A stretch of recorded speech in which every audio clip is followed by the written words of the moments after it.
Bonjour Monsieur Baguili. Bonjour. Vous pouvez vous présenter à nos téléspectateurs? Je suis Marcel Baguidi, directeur général du système ouest africain d'accréditation. Voilà. Monsieur Baguidi, est-ce que vous pouvez nous décrire brièvement votre parcours professionnel?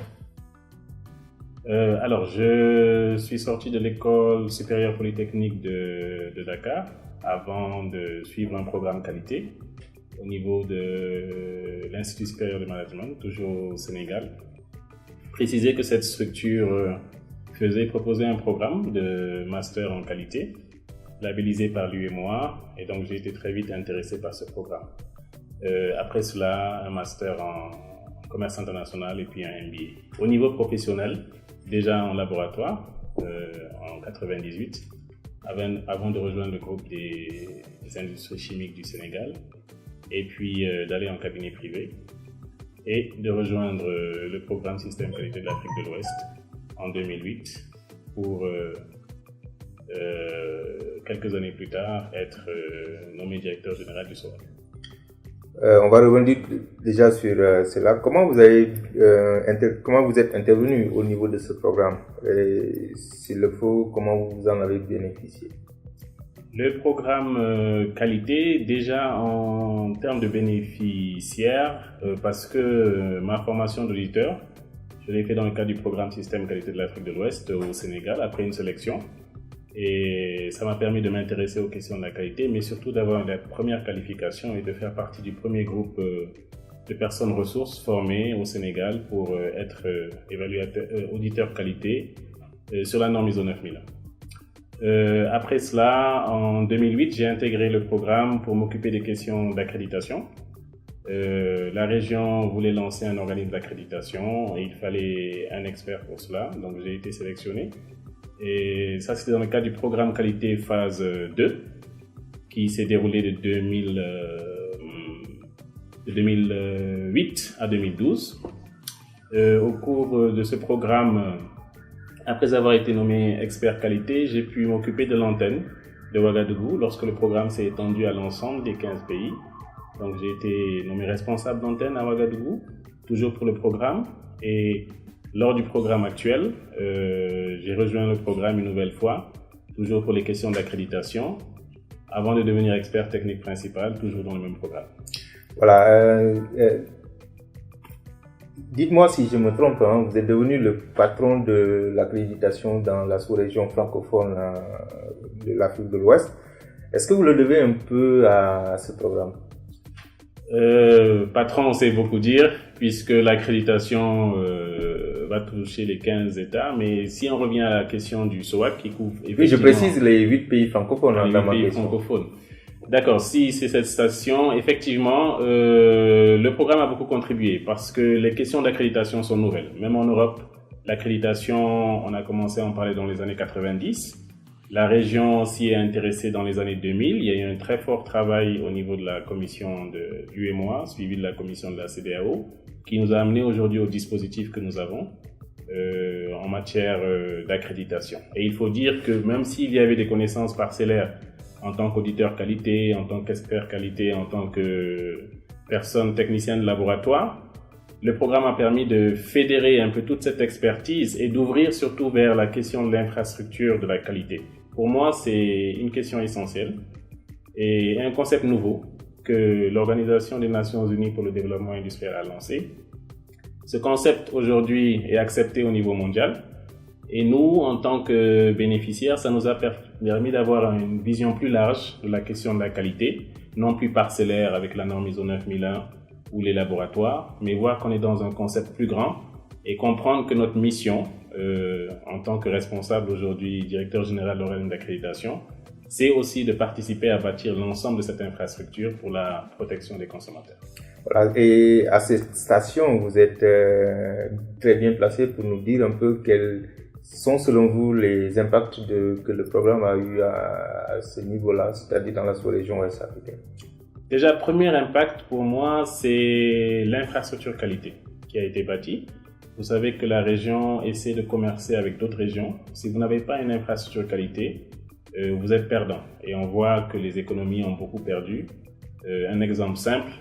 L'infrastructure qualité étant, pour nos téléspectateurs qui ne... L'infrastructure qualité, effectivement, c'est l'ensemble des services qui vont permettre de s'assurer que les produits et les services qui sont mis sur les marchés sont conformes. Alors, ça va mobiliser des laboratoires, mais il faut encore s'assurer que ces laboratoires sont compétents. Ça va mobiliser des ressources humaines, des consultants, des personnes ressources qui doivent être qualifiées. Ça va mobiliser des organismes de certification. Ça va mobiliser l'accréditation, bien entendu. Alors, tout ce dispositif, il est derrière, on ne le voit pas, il n'est pas apparent. Mais pour qu'un produit puisse être conforme, pour que vous puissiez utiliser aujourd'hui un téléphone, pour que vous puissiez porter des lunettes comme vous et moi, c'est parce que derrière, il y a tout un système de contrôle, un dispositif qui est là, que l'on appelle l'infrastructure qualité, qui est invisible et qui concourt à nous mettre à disposition des produits sains, sûrs et de laquelle qualité. Infrastructure à la mise en place de laquelle le programme a beaucoup contribué. Beaucoup contribué parce que, comme je le disais, il y avait quasiment un vide. Et je voulais donner un exemple, celui du secteur de la pêche. Quand vous allez dans certaines entreprises, elles exportent sur des marchés. Et lorsque vous faites l'exportation, on va vérifier le poids.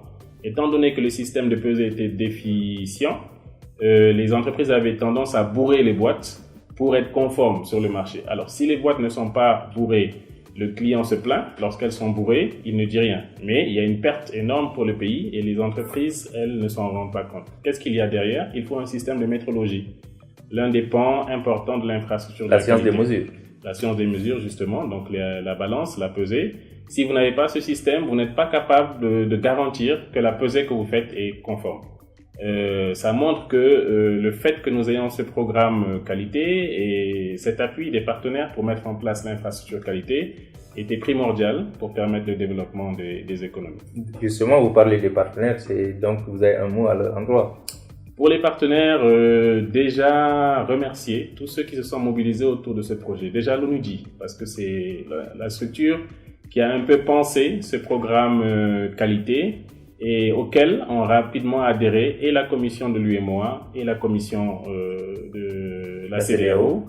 Il fallait un partenaire financier qui accompagne ce projet et dans ce cadre, la commission de l'Union européenne s'est présentée et depuis maintenant une vingtaine d'années, elle accompagne la région dans cet effort pour une infrastructure qualité efficace. Donc quelque part, tout le bénéfice que les consommateurs et les entreprises du secteur privé particulièrement vont tirer de cette infrastructure, on le devra à ces institutions-là.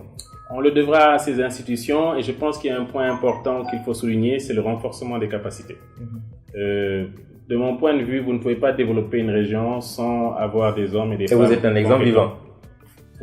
Un exemple vivant, effectivement, puisque je suis l'un des premiers bénéficiaires de ce programme en tant que directeur général aujourd'hui. Et ce qu'on peut remarquer en termes de statistiques, lorsque le programme était lancé, vous aviez beaucoup d'experts européens, étrangers qui intervenaient sur le projet. Aujourd'hui, lorsqu'on fait la réflexion ou l'analyse 18 ans après, on se rend compte que la majorité des experts déployés sur le terrain aujourd'hui sont de la région. Ça prouve, de mon point de vue, c'est un élément probant en termes d'impact qui montre que on a pu créer des capacités locales grâce à ce programme et aujourd'hui ce sont ces capacités locales qui réfléchissent à l'avenir de la région en matière d'infrastructure qualité. Je crois au développement des capacités locales qui était une des attentes de la CEDEAO, comme l'a rappelé d'ailleurs le commissaire Mamadou Traoré, je rappelle, commissaire chargé de l'industrie et de la promotion du secteur privé.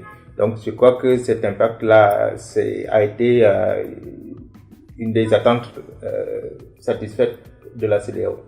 Tout à fait. Vous avez beau avoir les équipements, les infrastructures, si vous n'avez pas les femmes et les hommes compétents pour faire fonctionner tout cela et dessiner l'avenir de la région, je ne pense pas que vous puissiez atteindre le niveau de développement. Ce que nous sommes en train de faire aujourd'hui, lorsqu'on voit l'engouement des pays, lorsqu'on va au niveau national, lorsqu'on voit toute l'expertise qui a été développée dans ce domaine, on est confiant et on se dit, voilà un impact probant du programme Système Qualité de l'Afrique de l'Ouest. Un appel pour finir?